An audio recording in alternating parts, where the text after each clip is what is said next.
Welcome back, everybody. Well, the news out of the U.S. has been hard to see. It's been hard to take in, but it has opened the discussion to how we can all better support our friends in the Black community and understand daily struggles. Here to talk more about that is the CEO of the KDPM Institute for Inclusivity. We're talking about Karlyn Percil joining us this morning. Karlyn, good morning, and thank you for being here.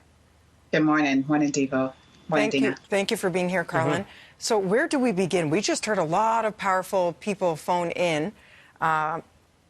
It's this idea of getting comfortable with feeling uncomfortable, I think, is a start, right? Like, think about when kids are growing up, they get growing pains. It hurts and then they grow. Or if you're working out, they say if you fatigue your muscles, you're going to feel the pain for a couple of days. It means you're growing. It's that same thing. I think we all have to settle into our discomfort right now, and in order to grow and understand and empathize. Would you agree?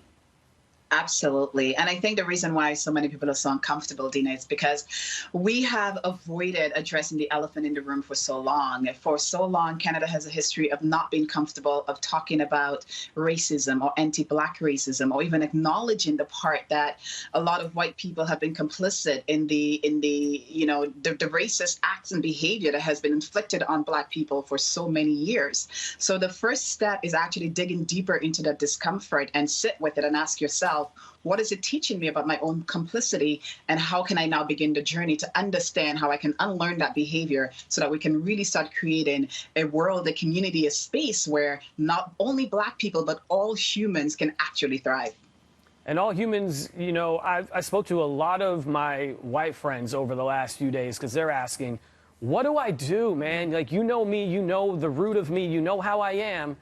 But how do I show support? What can I do? You hear Jamie Foxx calling out the celebrities saying it's more than just a tweet. What's the start? I mean, and I think people that want to be allies or partners need to understand it's not a competition to show off that I'm the least racist of the group. It's not that. It's really supporting and becoming an ally. How do they show their support?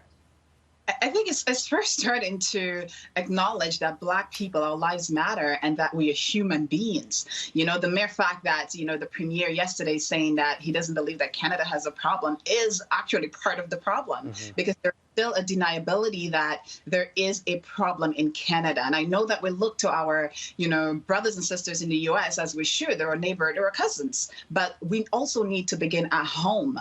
So first is understanding that each and every white person looking at me right now, listening to this, you are racist, and you have played a role in building the systems and the policies and the patterns and the culture that has inflicted hurt on the Black community for so many years. So the first is actually acknowledging that. Send an email to the premier and ask him, he needs to come back and actually retract that actual point. We need to get braver with the conversation and acknowledging that. And once we can start there, this is how you become a good ally. And when you do notice that something is not being done right, or someone is not saying something, like there should have been more outrage online yesterday when the premier said that. So this is the beginning of being a good ally. And not knowing where to start is not good enough. We have the internet now. You can Google, you can actually just search and look at the information BT is giving everyone. So not knowing where to start or not knowing what to do cannot be an excuse. A good ally begins with, what is making you upset, or what is the outrage that you can get behind? And if you are sitting by and saying you're not saying anything, or you don't know what to do, you are being complicit. And by not doing anything, you are actually acknowledging that Black lives do not matter. And not stopping the conversation because you're stressed or it's fatiguing. Because that's the whole thing, too, is no longer leaving the burden to the Black community to carry this cross, as it were, where we need to share this in order to come together, find solutions, grow together, hold each other up, empathize, listen, all of that. And I know yesterday people were tweeting saying, but I've never used my white privilege. I've never been racist. And that's the thing, is sometimes you don't even know it exists because you don't know anything else, what it's afforded you, right, in terms of opportunities. Yeah, and honestly, the truth is, Black people have been learning how to breathe with the knee of racism on our neck for so many decades, for over 400 or 500 years. And that knee is actually the collective behavior of white people. We have learned how to breathe, and we've been saying this for years, that anti-Black racism needs to be a priority. But what does society tell us by not doing anything? Learn how to breathe with the knee on your neck. And that knee, we see it in corporate. The fact that, a lot of Black people are walking into workplaces and you're not seeing yourself represented in the decision-making seats, or looking at the health inequities that the pandemic has brought about. And we had to fight to actually ask for race-based data. That is keeping the knee on our neck and telling us, figure out how to breathe. Just do it. Right? So now white people are feeling uncomfortable, and now they have to face their white privilege, or as I call it, their white SPF, understanding white supremacy, white privilege, and white fragility, and the role it plays in your complicit behavior, and start the process of being deeply uncomfortable and start doing the work. Because now it is your turn to actually hear us and to take action. How you hear us and you show us you care and you're listening is by actually taking action, and not only keeping that conversation going, but making a public statement and being accountable to making the change that is needed, not just on the systemic level, but also in our communities as well.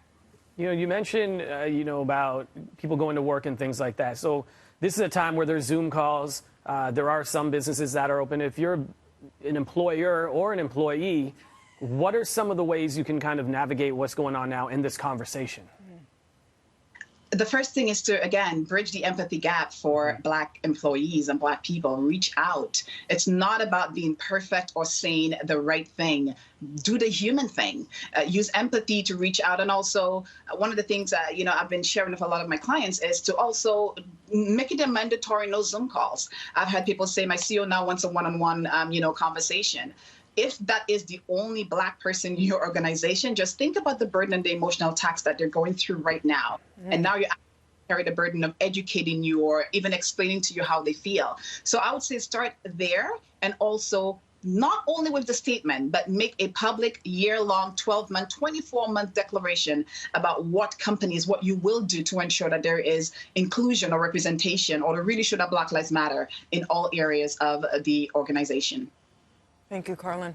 We're just, we're going to continue talking about the surface this. Yeah. Of it all, of course, and there's so much great information there. Thank you for doing what you're doing and for joining us this morning. Where can we find more?